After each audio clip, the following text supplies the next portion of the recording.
இந்த வீடியோ பாருங்களேன். எப்படி பார்க்கவே எப்படி அப்படி இருக்குல்ல, எனக்கு அப்படிதான் இருந்தது. நான் போயிட்டு டேரக்டா மெசேஜ் போட்டேன். 1v1 தோக்குறவங்க சமைச்சு தரணும். எனக்கு டீ கூட போட தெரியாது, பட் கான்பிடன்ஸ். மெசேஜ் போட்டு படுத்து தூங்கிட்டேன். அடுத்த நாள் ஓகே டீல் அப்படின்னு எனக்கு ரிப்ளை வருது. இந்த மெசேஜ் வரப்போதான் நான் வந்து ஈரோட்ல ஒரு ஃபாலோவரோட விளையாண்டுட்டு இருக்கேன். ஓகேவா, அவர் சொல்றாரு நான் ஈரோடு தான் ப்ரோ அப்படின்னு. ப்ரோ நானும் ஈரோட்ல தான் இருக்கேன், வாங்க மீட் பண்ணலாம் அப்படின்னு. சரி வாங்க ப்ரோ வீட்டுக்கு வந்துருங்க, மேட்ச் போடுவோம் அப்படின்ட்டாரு. எனக்கு ஒரே ஜாலி, ஒரே நாள்ல 2 கண்டென்ட்.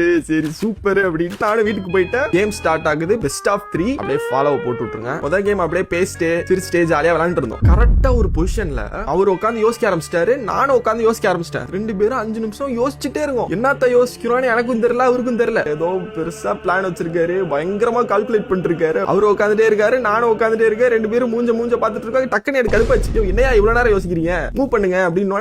நானும் ஆடணும் 10 நிமிஷமா அப்படியே உட்காந்தே இருந்திருக்கோம். 2 பேரும் ஒரு வழியா மூவ் பண்ணிட்டாரு. அப்படி இப்படின்னு செக்லாம் போட்டு மேட் அடிச்சிட்டேன். 2வது கேம் இதே மாதிரிதான் போயிட்டு இருக்கு. ஒரு இடத்துல நான் அவருக்கு செக் வச்சேன். அவர் என்ன நினைச்சிட்டாரு, குயினை விட்டுட்டான் அப்படின்னு என் குயின் அடிச்சிட்டாரு. என்ன ப்ரோ குயினை விட்டீங்க அப்படின்னு குயின் அடிச்சிட்டாரு. குயினை அடிச்சோட தான் நான் சொல்றேன் ப்ரோ அது செக் வச்சிருக்கப்ப கிக்கு தானே நகர்த்தணும், குயின்ல அடிக்க முடியாதுன்னு அவர் அப்படின்னு. ஆனா என் குயின் போயிட்டு இருக்குன்னு எனக்கு தெரியல. யதார்த்தமா ஒரு செக் வச்சு தவிச்சிட்டேன். 2வது கேமும் ஜெயிச்சிட்டேன். 2 கேமும் ஜெயிச்சாச்சு.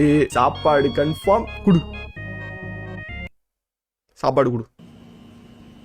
இப்ப முடியாது, ஃபாலோவர்ஸ்ட்ட கேளுங்க, அவங்க என்ன சாப்பாடு சொல்றாங்களோ அதை நான் செஞ்சு நானே வந்து கோயம்புத்தூர்ல கொடுக்குறேன் அப்படின்னு இருக்காரு. அதனால இந்த வீடியோ கீழே இந்த ஓட் போடுற மாதிரி இருக்கும் தெரியுமா, நான் 2 ஆப்ஷன் கொடுக்குறேன். அந்த 2ல ஏதாவது ஒன்று ஓட் பண்ணுங்க. சாப்பாடு அவர்கிட்ட கேட்டு வாங்கிடலாம். ஓசி சாப்பாடு.